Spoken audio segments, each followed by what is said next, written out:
Sinabi ni Elder Yang Mian sa pusit na Elder Yan na kahit ayaw nito sa kanya ay wag nitong idamay ang mga inisinting tao.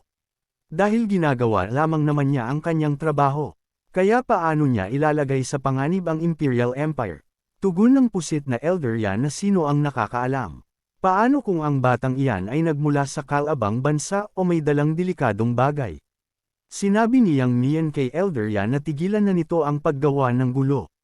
Dahil noong nawala siya ng ilang araw ay ipinasok nito sa tournament ang mga kapamilya nito nang hindi dumaan sa pagsusuri. Tugon ni Elder Yan na nagkakamali si Yang Mian. Dahil ang kanyang Yan family at disciples ay ipinanganak sa Imperial Capital, at maliban sa mga talento at kakayahan ng mga ito, mapagkakatiwalaan din. Habang nakatingin si Elder Yan sa ating bida ay sinabi nito na naiiba si Yeon. Kaya sa tingin niya ay kailangan nitong dumaan sa double sense inspection sa kanilang tatlong elders.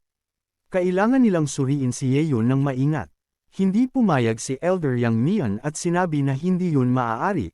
Ang normal inspection ay napakahirap na para sa isang sovereign martial artist na makatagal. Manganganib ang kanyang soul, at gusto pa ng mga itong gawing double sense inspection. Sagot ng pusit na matanda na ano namang masama. At kung napaka-protective nito kay Yeon. Dahil ba wala itong lakas ng loob na makakayanan iyon ng Yeon na iyon? Kung inusinti ang taong iyon ay bakit natatakot ito na dumaan sa double sense inspection si Yeon? Sumangayon pa ang isang pusit na nakapula. Sumigaw ng pag-alit si Elder Yang Mian at sinabi na sumusubra na ang mga ito. Nagsalita ang ating bida at sinabi na magdahan-dahan lang ang mga pusit na elder.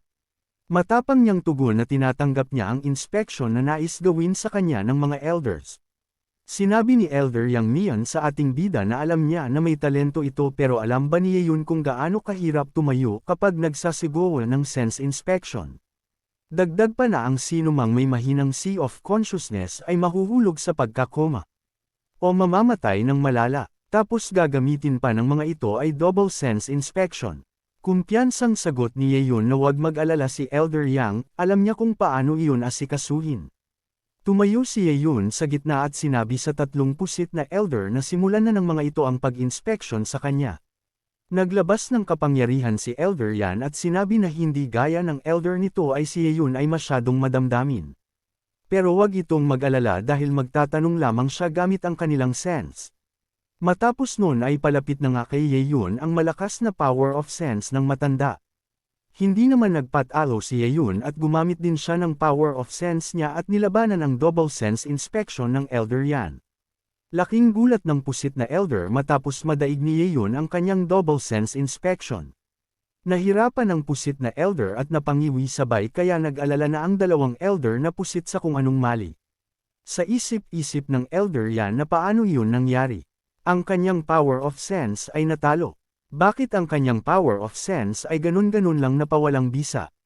Mungkahi ng Elder Yan sa kanyang mga kasama na magsanib puwersa silang talo para ituloy ang pag-inspection. Nagtulong-tulong ang tatlong pusit para sa pagsusiri. Nagkaroon ng mga amahi ng mata sa likod ni Yeon para siya ay suriin ng patindi. Pero kaagad na pawalang bisa ni Yeon ang power of sense ng tatlong pusit na elders. Hirap ang tatlong pusit na elder at di nila alam kung ano na ang nangyayari. Utos ni Elder Han sa mga kasama na gawin nilang 5 bises na mas malakas ang kanilang power of sense. Siya namang ginawa ng tatlong pusit pero hindi pa rin noon nagawang matinag si Yeon dahil walang kahirap-hirap na tinalo ni Yeon ang tatlong pusit na elder sa labanan ng power of sense. Bulagta ang Elder Yan dahil hindi niya makayanin ang ating bida at napahawak na lang ito sa damyugo niyang bibig. Sinabi ng isang elder na hindi na niya kaya, kahit gamitin pa niya ang buo niyang lakas ng power of sense ay hindi niya magawang talunin ang ating bida. Sigaw ng Elder Yan na ang limit ng Sea of Consciousness ng isang Martial Emperor Realm ay 10 fathoms lamang. Si Yeon ay nasa Martial Sovereign Realm lamang pero hindi niya inaasahan na nagtataglay ito ng mahigit sa 10 fathoms. Kaya ang taong ito ay talagang napakalakas ng power of sense. Manghang-mangha si Elder Yang Mian sa ating bida dahil kahit na humarap na ito sa mga Sea of Consciousness ng mga Martial Emperor powerhouses ay nanatili pa rin itong walang pinsala sa katawan. Kaya kailan ng batang ito natutunan ng malakas na power of sense, Kumpiyansang tatong niya yun sa 30 na elder kung napapaisip ba ang mga ito kung saan niya natutunan iyon. Sa nakaraan ay sinamahan ni Umair ang ating bida sa isang kuweba at sinabi nito kay Yeon na kapag pumasok doon ang ating bida ay makikitang nito sa loob ang Spirit Heaven Pool ng kanilang Hantian County. Ayon sa kasunduan dahil so Yeon ang nanalo ay ito ang makakapasok. Nagpasalamat si Yeon at mabilis na pumasok sa kuweba. Pagpasok niya sa loob ay nakita niya ang mga kumikinang na bagay at natanong niya na kung iyon na ba ang Soul Crystal Vian na makakatulong sa pag-cultivate ng Power of Sense. Hindi na siya nag-atubili pa at ginamit ang system para lamunin lahat ng Soul Crystal Vian. Nagsimula na ngang lamunin ng system ang napakaraming Soul Crystal Vian kaya nagkaroon ng malakas na paglindol sa loob ng kuweba at abot ang malakas na pagyanig sa labas. Nag-alala na si Umair sa ating bida dahil nagkaroon ng malakas na pagyanig sa loob. Kasabay ng liparan ng nagdudumaling mga ibon ang mabilis na pagguho ng kuweba, pinigilan naman ng matanda ang anak niyang dalaga na bumalik sa loob na nangangahas pang iligtas si Yeon. Dahil hindi na nila nagawa pang makalayo sa lugar lumikha ang matanda ng bilog na pananggalang, na nagsilbi nilang proteksyon laban sa matatalas na tipak ng bato na bumabagsak sa kanila. Isang malakas na sigaw ng pangalan ni Yeon ang pinakawalan ng nag-aalalang dalaga, sa paghihinagpis at pag-aakalang tuluyan ng nagwakas doon ang buhay ni Yeon. Matapos ang pagguho inugog pa ng dalaga ang kanyang ama kasabay ang napapahikbing tanong kung talaga bang wala na si Yeon. Samantalang sa kabilang banda isang yabag ng paglakad ang kanilang narinig mula sa di kalayuan, hanggang sa mapawi ang alikabok at bumungad sa kanila ang mukha ng ating bida na nagpasalamat sa kanilang pag-aalala. Gulat na tanong ng matanda kung ano ang ginawa ni Yeon sa loob, ngunit hindi pa siya natatapos nang sabihin ni Yeon na deliver niya ang buong Crystal Vein at nagawang mamaster ang Power of Sense. Hindi naman nagawang makaimik ng dalaga dahil sa gulat samantalang takang pahayag ng kanyang ama, na hindi makapaniwalang nagawang mag-level up ni Yeon sa 2 level ng ganoon kabilis, dahil wala pa naman itong 15 minutong nasa loob ngunit nagawa ng Endeavor ang buong vein. Nagpasalamat naman si Yeon sa kabutihan ng matandang master, saka nagpaalam na mauuna na siyang umalis. Napahabol pa ng tingin ang mag-ama ng mabilis na maglaho sa kanilang paningin ang ating bida, habang nasa isip ng matanda na talagang makikilala sa Tianluo Empire si Yeon. Sa kasalukuyan mas lalong pinag-igting ni Yeon ang kanyang depensa laban sa 30 na martial king, kasabay ng seryusong pagtitig ang ginawa din niyang pag-atake sa mga ito sa pamamagitan ng Power of Sense. Tumilapon ang 30 na matanda nang hindi na nila makayanin ang lakas ng ating bida, habang napasok pa ng dugo ang mayabang na si Yanshan at halata naman na binalot ng matinding takot ang dalawa pang matanda. Tumatawang saad naman ni Elder Yang na nakamamanghang nagawa ni Yeon na mamaster ang misteryosong Power of Sense ng ganoong kaga. Saka inutos na lumakas na si Yeon at pumasok na sa battle arena upang hindi siya mahuli, nagbigay galang naman si Yeon sa matanda saka nagpaalam na umalis. Inis namang binanggit ng pusit na si Yanshan ang pangalan ni Yeon, habang matalim na nakatingin ngunit hindi pa man lang nagagawang tumayo mula sa pagkakasalampak. Nang mapansin ito ni Elder Yang seryusong tanong niya sa pusit na matanda kung may balak ba itong gantihan ng ating bida. Ganong hindi nito nagawang matalo si Yeon na hindi pa man lang umaabot sa 40 taon ng pagsasanay na ginawa ni Yanshan, saad pa ni Elder Yang na nasa ng kapal ng mukha ng matanda na harapin ang pambihirang lakas ng binatang si Yeon. Mas lalo enmang nandilim ang mukha ng pusit na matanda sa kasinabing sinuwerte lang si Elder Yang, ngunit dahil sa napakarating mahuhusay na disciple sa loob ng arena saad pa ng matanda na nasisigurado niyang walang panama sa mga ito si Yeon. Natawa naman si Elder Yang sa narinig na kapangahasan ng pusit na si Yanshan dahil aniya'y taglay ni Yeon ang pambihirang lakas, kaya't hindi siya nababahala sakaling makaharap man ni Yeon nagsinasabi ni Yanshan na malalakas na disciple. Bukod dito saad pa ni Elder Yang na masyado pang maaga para masabi nila kung sino ang mananalo sa huli, na nagpatahimik naman sa pusit na matanda ngunit hindi pa rin maalis ang matalim na tingin at gigil. Sa kabilang banda rinig ang malakas na ingay sa arena hindi pa man nagsisimula ang laban, samantalang seryusong nakatayo mula sa taas ang isang lalaki na kasuot ng magarang kasuotan. Tanong ng prinsepe ng Tianluo Empire na si Feng Tianjing sa kanyang mga tauhan, kung ano na ang lagay ng preparasyon para sa Genuous Battle. Sagot naman ng isang kawal na nasa loob na ng arena ang lahat ng 1,600 martial artist, at maaari na silang magsimula sa utos ng kanilang kamahalan. Nang marinig ito, seryoso niyang ipinag-utos na simulan na ang kapana-panabik na laban.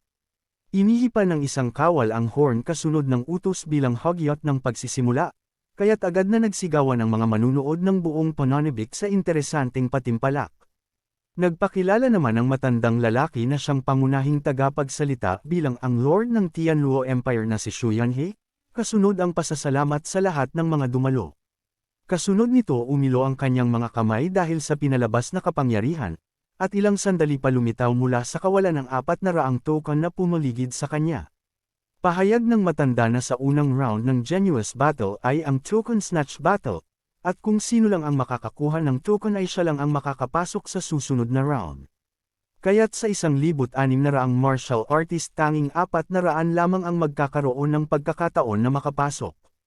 Lahat ng mga kalahok ay halatang nagulat sa narinig nilang patakaran ng laro, dahil halos 3/4 na ng mga kalahok ang matatanggal unang round pa lang ng Genuous Battle.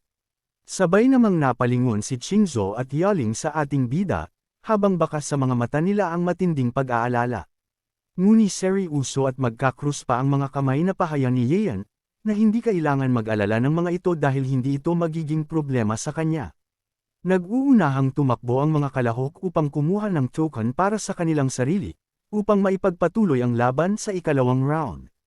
Nag-aagawan sila sa 40 pwesto na para lang sa karapat-dapat, dahil doon walang sino man ang gustong magpatalo at lahat ay determinado.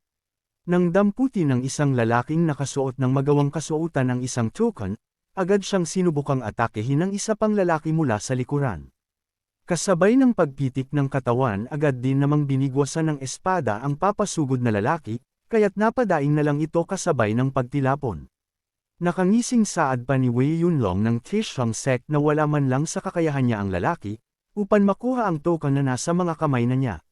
Manghang saad naman ng manunood na talagang nararapat mapabilang ang Tishang sect sa 3 pinakamahuhusay na sect, dahil halata naman ang kahusayan ng mga disciples mula dito lalo na si Wei Yunlong na nagawang mapatamba ang kalaban sa pamamagitan ng isang atake. Ngunit batid nilang walang kasiguraduhan kung mapapanatili nito ang potensyal na ipinakita sa simula. Ang Taishuan sect, Handao sect at Cheni sect ay ang 3 pinakakilalang sect sa Tianlu Empire, kaya't hindi na nakakagulat kung ang mga mahuhusay na disciple ay magmumula sa mga sect na binanggit na maaaring maging pinakamakapangyarihang powerhouse sa susunod na henerasyon. Ngunit isa sa nakaagawan ng kanilang atensyon at pinaka-dapat pagtuunan ng pansin, ay ang young master ng Yang family na Soyang Wentian. Baliwala nitong pinagpapatay ang sino mang umatake sa kanya upang protektahan ang nakuhang token. Salungat naman ang pananaw ng ibang mga manunood dit dahil mas pinagtutuunan nila ng pansin ang Wei family, na para sa iba ay mas malaki ang potensyal na manalo. Hindi naman magawa ng mga lalaking makalapit sa young master ng Wei family, na mahigpit na pinapadaloy ang kanyang aura sa buong lugar na nagsiyailbing kanyang pananggalang. Mayabang na saad pa ng isa sa manunood na hindi na nakakabigla kung ang 3 pamilyang ito ang tatanghalin bilang top 3, ngunit napanganga sa gulat ang mga katabi niya kasunod ang pagtatanong kung sino ang di kilalang lalaking nanhingibabaw. Nahawi ang animoy daanan kasabay ng pagliparan ng ibang mga kalahok, dahil sa ginawang isang beses ngunit malakas na pagwasiwas ng espada ni Yeyan. Halos malaglag pa ang panga nila nang makita kung paano pinatumba ni Yeyan ang lahat ng madaanan niya sa pamamagitan lang ng isang atake. Sa kabilang banda na itanong naman ni Feng Tianjing kung sino ang nangingibabaw na lalaki. Sagot naman ng isang matanda na ito ay si Yeyan ng Kaiyun sect na matatagpuan sa gitna ng kawalan at di halatang lugar. Seryusong saad naman ng prinsepe na hindi niya inaasahang may ganoon katalentong martial artist sa tagong lugar, dahil doon nasisigurado niyang maganda ang hinaharap ng ating bida. Agad namang itinaas ni Lord Xu Yanhe ang kanyang kamay kasabay ang papapakawalan ng aura, at ang utos na itigil ang pagsugod ng mga kalahok indikasyon na natapos na ang unang round. Malakas na binati pa ng matanda ang 40 kalahok na nakapasok para sa susunod na round, bilin pa niya na magpahinga muna ang mga ito ng kalahating oras bago muling magsimula ng battle. Mula sa likuran ni Yeyan malakas na sigaw ni Yaling na hindi niya inaasahang ganun kabilis na makakapasa ng ating bida, napawi bigla ang lahat niyang pag-aalala at kaba lalo na nang sabihin ni Yeyan na baliwala sa kanya ang lahat ng iyon. Sa kabilang banda ang Martial Emperor na siyang ay agad na nagsumbong sa matandang tinawag nilang brother, na hinamak ng arroganteng nagngangalang Yeon ang kanilang Yan family. Sinabi pa nito na puno ng kumpiyansa si Yeon na mananalo siya sa Genuous Battle bago pa man magsimula ang labanan. Pahayag naman ng kalbong lalaki na madaming makapangyarihang pamilya sa Imperial County, ngunit sino ang isang pipetsyuging si Yeon upang maging ganoon ka-arrogant. Dahil sa narinig na sumbong ni Yan Shan utos ni Yan Guangxi, ang master ng Yan family sa anak na si Wen Tian, na sakaling makahanap ang anak ng tagong lugar ay wag itong mag-alinlangan na patayin si Yeon, kasabay ng pagbibigay galang agad namang sumang-ayon ang nakangisipang si Wen Tia sa sinabi ng kanyang ama, upang aniya'y mabalik ang dangal ng kanyang uncle Yan Shan. Muling nagsalita si Lord Yanhei upang kunin ang atensyon ng lahat ng kalahok sa muling pagbubukas ng battle. Pahayag niya na ipakita ng mga ito ang tunay na lakas at kakayahan, saka yakapin ang mapanuring battle na nabibilang sa kanila. Ayon pa sa matanda na iiba ang kasalukuyang Genuous Battle sa nakaraang nagdaan, dahil hindi ang square inch ring ang nagsisilbi nilang battleground. Habang pinapalabas ng matanda ang malakas na kapangyarihan sa kanyang kamay, pahayag niyang ang nasa likod niya ay ang pinakamatanda at pinakamisteryosong secret realm ng Tianlu. Saka humarap sa likod at itinuon ang malakas na atake upang makalikha ng animoy lagusan, kung saan sinabi niyang sa loob nito makikita ng bawat kalahok ang hindi inaasahang pagsubok. Pahayag pa ni Lord Yanhei na ito ang Green Spirit Realm na siyang pinakamahalagang treasure ng Tianlu Royal Family, meron itong naiibang mundo na nabuksan noon ng mga ninuno ng Royal Family. Isa itong misteryusong lugar kung saan maraming nakatagong treasure na binabantayan ng libo-libong 7th rank demonic beast at silver frost white striped tigers, na kailangan nilang mapatay upang makuha ang demon elixir sa loob ng 24 na oras. At ang halaga ng nakuhang elixir ng bawat kalahok, ay siyang magsasabi kung anong rank sila mabibilang. Sa pamamagitan ng token na nakuha nila kanina, automatikong malalaman nito ang bilang ng demon elixirs na kanilang nakuha. Bukod makikita din ng manunood kung sino ang nangunguna, sa pamamagitan ng points na nakadisplay sa labas. Ngunit ang ipapakita lang nito ay ang nangungunang top 10 sa bawat 2 oras, at tanging ang demon elixirs lang ang kanilang magiging basihan o dating sa rangkang. Ang ibang na bagay tulad ng herbs at iba pang mga treasure ay maaari ng kunin ng martial artist, at ipinagbabawal ang pagnanakaw sa kapwa kalahok liban lang sa demon elixir. Bukod dito mahigpit ding bilin ng matanda na hindi pinapayagan ang anumang uri ng pagpatay sa loob ng Green Spirit Realm, at sino mang lumabag dito sa mga nasabing utos ay agad na matatanggal sa patimpalak at magbabayad ng matindi. Sabay-sabay pang sumagot ng pagsang-ayon ang mga kalalakihan ng tanungin ni Lord Yanhei, kung naiintindihan ba nila ang kanyang mga pahayag. Samantalang mula sa bandang likuran naningkit na lang ang mga mata ni Yeon, habang nag-iisip ng ibang paraan upang matupad ang kasunduan nila Jiang Yu na patayin si Wen Tian. Sa isang banda tahimik na pinagmamasdan ng dalaga ang ating bida mula upuan sa taas, habang hindi din mawala kung ang pag-iisip kung paano magagawa ni Yeon ang utos niya sa harap ng ganoon klaseng rules.